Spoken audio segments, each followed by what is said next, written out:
Hello friends, அனைவருக்குமே வணக்கம். இந்த வீடியோவில் பார்த்தீங்கன்னா அனைவருமே தமிழகத்தில் நகைக்கடன் தள்ளுபடி வருமா அப்படின்ற எதிர்பார்ப்பு மக்களிடையே பார்த்தீங்கன்னா இருந்திருக்கக்கூடிய நிலையில் இப்போ ஒரு தமிழகத்தில் நகைக்கடன் தள்ளுபடி என்ற ஒரு அறிவிப்பு பார்த்தீங்கன்னா வெளியே இருக்குது. விஜய் அவர்கள் முதல்வராக பொறுப்பேற்றிலிருந்து இந்த விவசாய கடன் தள்ளுபடி அறிவிப்பு தேர்தல் வாக்குறுதியில் கொடுத்திருந்தார். இந்த நகைக்கடன் தள்ளுபடி அறிவிப்பு கொடுக்காத நிலையில் இப்போ அதிரடியாக எதிர்பார்த்த மக்கள் அனைவருமே தகுதியானவர்களுக்கு நகைக்கடன் தள்ளுபடி அறிவிப்பு பட்டியல் அறிவிப்பு வெளியிட போகிறாங்க. இந்த 8 வகையான பொதுத்துறை வங்கிகளில் இருக்கக்கூடிய நகைக்கடன் தள்ளுபடி ஆகும் அப்படின்ற எதிர்பார்ப்பு மக்களிடையே வந்திருக்கு. இப்போ ஒரு முக்கிய அறிவிப்பும் வெளியிட்டிருக்காங்க. இதை பற்றி தான் இந்த வீடியோவில் பார்க்க போகிறோம். அதுக்கு முன்னாடி நம்மளுடைய சேனலுக்கு இப்போ முதல் முறையாக வந்திருக்கீங்க அப்படின்னா மறக்காமல் நம்மளுடைய சேனலை சப்ஸ்கிரைப் பண்ணி சப்போர்ட் பண்ணுங்கள். வாங்க வீடியோக்குள்ளே போகலாம். இந்த கூட்டுறவு வங்கியில் வாங்கியிருக்கக்கூடிய நகைக்கடனை குறித்து பார்த்தீங்கன்னா தகுதியானவர்களுக்கு புதிய விதிமுறைகள் கொண்டு வந்திருக்காங்க. இருந்தாலுமே நகைக்கடன் தள்ளுபடியை பொறுத்தளவுக்கு பார்த்தீங்கன்னா யாருக்கெல்லாம் கிடைக்கும், இது மாதிரி நிறைய விதமான கேள்விகள்லாம் பார்த்தீங்கன்னா இதில் இருக்கும் இல்லையா. இந்த நகைக்கடனை பொறுத்தளவுக்கு பார்த்தீங்கன்னா அதிரடியாக தமிழக மக்களுக்கு அடித்திருக்கக்கூடிய ஒரு ஜாக்பாட்டான அறிவிப்பை கூட சொல்லலாம். கூட்டுறவு வங்கிகளால் பார்த்தீங்கன்னா 5 சவரன் வரைக்குமே நகைக்கடன் வைத்திருக்கிறவங்களுக்கு தள்ளுபடி கிடைக்குமா இல்லையா, யாருக்கெல்லாம் தள்ளுபடி கிடைக்கும், யாருக்கெல்லாம் கண்டிப்பாக கிடைக்காது, இதற்கான தகுதிகள் என்ன, இந்த மாதிரி ஏகப்பட்ட கேள்விகள் பார்த்தீங்கன்னா உங்களுக்குள்ளே இருக்கும் இல்லையா. இதுக்கான ஒரு வீடியோவாக தான் பார்த்தீங்கன்னா இது இருக்க போகுது. சில மக்களே அனைவருமே இந்த வீடியோ ஸ்கிப் பண்ணாமல் பாருங்கள். யாருக்கெல்லாம் தகுதி, யாருக்கெல்லாம் நகைக்கடன் தள்ளுபடி ஆக போகுது, எந்தெந்த வங்கியில் இருக்கக்கூடிய நகைக்கடன் தள்ளுபடி ஆகும் அப்படின்றத இந்த வீடியோவில் நம்ம சொல்ல போகிறோம். மறக்காமல் நம்முடைய சேனலுக்கு இப்போ தான் முதல் பார்வையாளராக இருந்தீங்க அப்படின்னா மறக்காமல் நம்முடைய சேனலை சப்ஸ்கிரைப் பண்ணி பாருங்கள். வாங்க நம்மளுடைய வீடியோக்குள்ளே போகலாம். தமிழக அரசு கொண்டு வந்த இந்த தள்ளுபடி திட்டத்தில் பல லட்சக்கணக்கான குடும்பங்கள் பார்த்தீங்கன்னா பயன்பெற்று இருக்காங்க. ஆனால் இது அதே நேரத்தில் பார்த்தீங்கன்னா ஏற்பட்ட பேரிட மனுக்கள் பார்த்தீங்கன்னா நிராகரிக்கப்பட்டும் இருக்குது. நீங்கள் வச்சுருந்தா நகைக்கடன் தள்ளுபடி ஆகுமா இல்லையா, நீங்களே எப்படி தெரிஞ்சுக்கிறது, இது பற்றி முழுமையான தகவலை தான் இந்த காணொலியில் நம்ம பார்க்க போகிறோம். மறக்காமல் நம்முடைய வீடியோ பார்த்தீங்கன்னா ஸ்கிப் பண்ணாமல் கடைசி வரைக்கும் பாருங்கள். நம்மளுடைய சேனலுக்கு புதுசாக இப்போது வந்திருக்கேன் அப்படின்னா சப்ஸ்கிரைப் பண்ணி பாருங்கள். இதில் பார்த்தீங்கன்னா முந்தைய அரசியல நகல் ஜியோ பார்த்தீங்கன்னா வெளியிடுவாங்க மற்றும் தமிழ்நாடு முதலமைச்சரின் அறிவிப்பு வீடியோ அவங்களே டைரெக்டாக கொடுப்பாங்க. இதில் முதல்ல இந்த திட்டத்தோட பின்னணியை நம்ம தெரிஞ்சுக்கணும். தமிழக அரசு பார்த்தீங்கன்னா கூட்டுறவு நிறுவனங்கள் மூலமாக ஏழை எளிய மக்கள் வாங்கினா புது நகைக்கடன் தள்ளுபடி செய்ய அரசாணை வெளியிட்டாங்க. இதோ மிக முக்கியமான நோக்கம் உண்மையான ஏழை எளிய தரமான மக்கள் கடன் சுமையிலிருந்து விடுபடணும் அப்படின்ற ஒரு நோக்கத்தோடு தான் பார்த்தீங்கன்னா தமிழக அரசு களத்தில் இறங்கியிருக்காங்க. இதன் அடிப்படையில் தான் இப்போ அதிரடியாக இந்த தங்க நகைக்கடன் தள்ளுபடியை பொறுத்தளவுக்கு கூட்டுறவு வங்கியில் இருக்கக்கூடிய 5 சவரனுக்குள்ளே இருக்கக்கூடிய நகைக்கடன் தள்ளுபடி ஆகும் அப்படின்றத விஜய் அவர்கள் பார்த்தீங்கன்னா இப்போ முடிவுகள் எடுத்திருக்காரு அப்படின்ற ஒரு தகவலும் வெளியாக இருக்குது. இதில் 5 வகையான 5 பொதுத்துறை வங்கிகளில் இருக்கக்கூடிய நகைக்கடன்லாம் லிஸ்ட் எடுத்திருக்காங்க. ஓவராலாகவே 8 வங்கியில் இருக்கக்கூடிய நகைக்கடன் தள்ளுபடி ஆகலாம் அப்படின்ற ஒரு அப்டேட்டும் கிடைத்திருக்கு.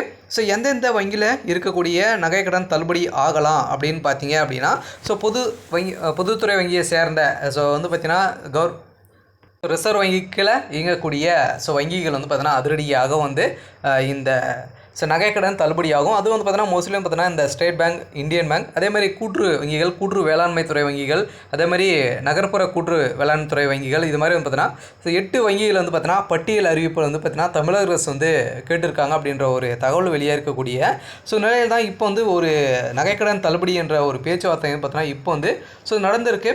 இந்த நிலையில் ஆனால் ஆரம்பத்தில் எல்லாருடைய நகைக்கடனுமே தள்ளுபடி செய்யணும் அப்படின்றத நிச்சயமாக ஆனால் அரசு நிறைய டேட்டாகளை பார்த்தீங்கன்னா எடுத்திருக்காங்க. இருந்தாலுமே மொத்தமாக பெறப்பட்ட நகைக்கடன் விவரங்களை பார்த்தீங்கன்னா பகுப்பாய்வு செய்து 35 லட்சத்துக்கும் அதிகமான கடன் பார்த்தீங்கன்னா தகுதியற்ற அவர்கள் பார்த்தீங்கன்னா இது பெற்றிருக்காங்க அப்படின்ற மாதிரியும் ஒரு தகவல் வெளியே இருக்குது. இருந்தாலுமே 13 லட்சத்துக்கும் அதிகமான கடன் மட்டும்தான் தகுதியானவர்களாக கண்டறிந்திருக்கிறாங்க அப்படின்ற ஒரு தகவலும் வெளியே இருக்குது.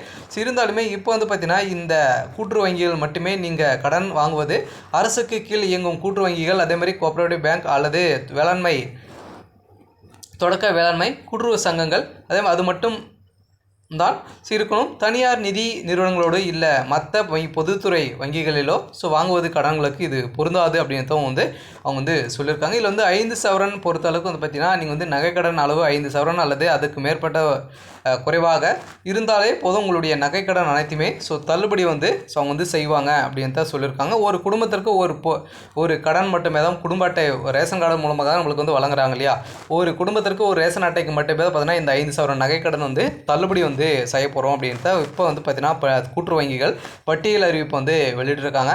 அதிகாரப்பூர்வமான அரசு இன்னும் பார்த்தீங்கன்னா வெளியிடல. இது அரசு அறிவித்த குறிப்பிட்ட காலக்கெடுக்குள் அல்லது அதற்கு முன்பாக பெறப்பட்ட கடனுக்கு மட்டுமே இந்த தள்ளுபடி பொருந்தும் எனவும் உண்மையான ஏழை எளிய மக்கள் பயன்பெறும் வகையில் வறுமை கோட்டுக்கு கீழே இருக்கக்கூடிய மக்கள் மற்றும் நடுத்தர மக்களின் பொருளாதார முன்னேற்றத்திற்கான மட்டுமே இந்த விதிமுறைகள் கொண்டு வரப்பட்டுள்ளது.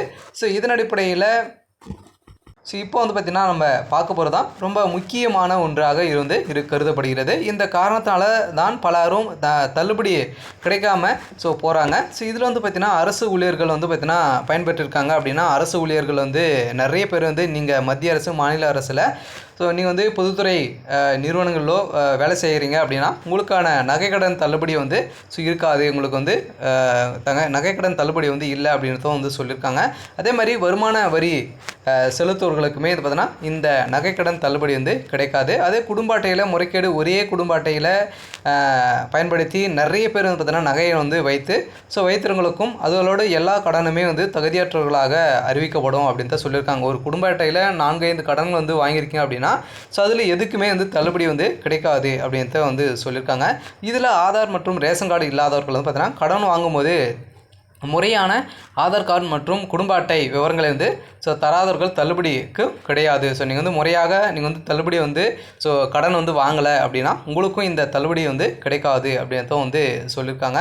சில பார்த்தீங்கன்னா வணிக கடன் பொறுத்தளவுக்கு விவசாயம் அல்லாத பிற பெரிய வணிக நோக்கத்துக்கான வழங்கப்பட்ட நகைகளுக்குமே தள்ளுபடி கிடைக்காது அப்படின்ட்டு சொல்லியிருக்காங்க. ஒன்லி பார்த்தீங்கன்னா நீங்கள் விவசாயத்திற்காகவும் அத்தியாவசிய தேவைக்காகவும் வாங்கக்கூடிய நகைக்கடன் மட்டுமே தான் உங்களுக்கு தள்ளுபடி கிடைக்கும் அப்படின்றதும் சொல்லியிருக்காங்க. சில பார்த்தீங்கன்னா அனைவருக்குமே முக்கிய நிபந்தனைகளின் அடிப்படையிலும் உங்களுடைய வங்கி கணக்கில் வைத்திருக்கக்கூடிய நகைக்கடன் தள்ளுபடி செய்வாங்க. அனைவருமே எதிர்பார்த்த மாதிரி இந்த நகைக்கடன் தள்ளுபடி அறிவிப்பு பார்த்தீங்கன்னா வெளியாக இருக்குது. இது நிறைய விமர்சனங்கள் எழுந்திருக்கு. இருந்தாலுமே மேலும் நகைக்கடன்களுக்கு யாருக்கெல்லாம் தகுதியுடையவர்கள் தகுதியற்றவர்கள் என்ற பட்டியலையுமே பார்த்தீங்கன்னா தமிழக அரசு வெளியிட்டுள்ளது. இதில் ஓவராலாகவே பார்த்தீங்கன்னா 48,84,726 நகைக்கடன் விவரங்களை பார்த்தீங்கன்னா கணினி மூலம் பகுப்பாய்வு செய்யப்பட்ட நிலையில் இவர்களாம் தகுதியற்றவர்களாக கருதப்பட்டிருக்காங்க. இப்போ வந்திருக்கக்கூடிய தகவலின் அடிப்படையில் நகைக்கடன் தள்ளுபடி அறிவிப்பு கூடிய விரைவில் கிடைக்க போகுது அப்படின்ற அப்டேட்டும் கிடைத்திருக்கு. சரி, ஓகே. இன்னைக்கான அப்டேட் இதுதான். மறக்காம நம்மளுடைய சேனலை